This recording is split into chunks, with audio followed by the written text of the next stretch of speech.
मानव का तंत्रिका तंत्र। मानव का तंत्रिका तंत्र दो भागों का होता है, केंद्रीय तंत्रिका तंत्र और परिधीय तंत्रिका तंत्र। केंद्रीय तंत्रिका तंत्र के दो भाग होते हैं, मस्तिष्क और मेरुरज्जु, जबकि परिधीय तंत्रिका तंत्र के भी दो भाग होते हैं।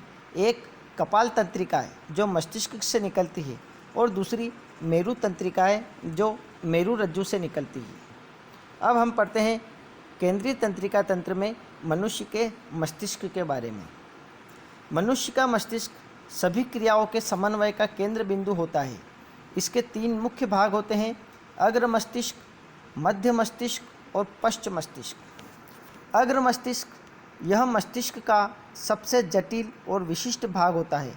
इसे प्रमस्तिष्क भी कहते हैं।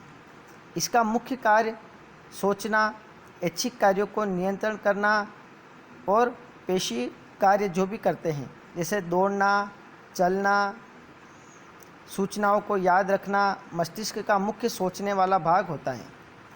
मध्य मस्तिष्क यह अनैच्छिक क्रियाओं को नियंत्रित करता है, जैसे पुतली के आकार में परिवर्तन, सिर और गर्दन आदि की प्रतिवर्ती क्रिया। पश्च मस्तिष्क के तीन भाग होते हैं। पहला होता है अनुमस्तिष्क, शरीर की संतुलन बनाने का कार्य अनुमस्तिष्क करता है। साथ ही यह मस्तिष्क पेशियों से संबंधित होता है। लिखना, दौड़ना, खेलना, कूदना ये सभी अनुमस्तिष्क के द्वारा नियंत्रित होते हैं। दूसरा भाग होता है मेडुला। मेडुला अनैच्छिक क्रिया जैसे ब्लड प्रेशर और उल्टी, वमन पर नियंत्रण करता है। तीसरा भाग होता है पोन्स, जो अनैच्छिक क्रिया जैसे श्वसन का नियंत्रण करता है। मस्तिष्क और मेरुरज्जु की सुरक्षा। मस्तिष्क और हड्डियों के बॉक्स में यह स्थित होता है।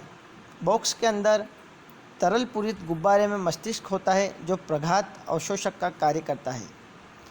मेरुरज्जु की सुरक्षा के लिए एक कशेरुक दंड या रीढ़ की हड्डी होती है।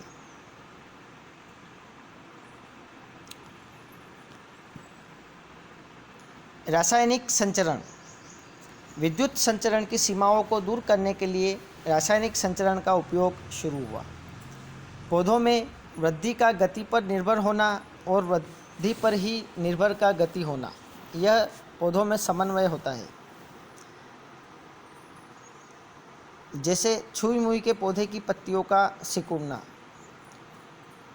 कोशिका अपने अंदर उपस्थित पानी की मात्रा को परिवर्तित कर गति उत्पन्न करती है, जिससे कोशिकाएं फूल जाती है अथवा सिकुड़ जाती है।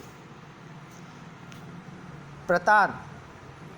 प्रतान का वह भाग जो वस्तु से दूर होता है, वस्तु के पास वाले भाग की तुलना में बहुत तेज़ी से गति करता है, जिससे प्रतान वस्तु के चारों तरफ लिपट जाती है।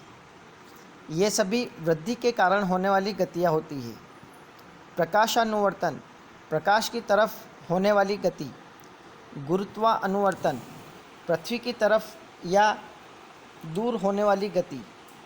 रसायन अनुवर्तन, पराग नली की अंडाशय की तरफ गति। और जलानुवर्तन, पानी की तरफ जड़ों की गति। ये सभी वृद्धि के कारण होने वाली गतियाँ होती हैं।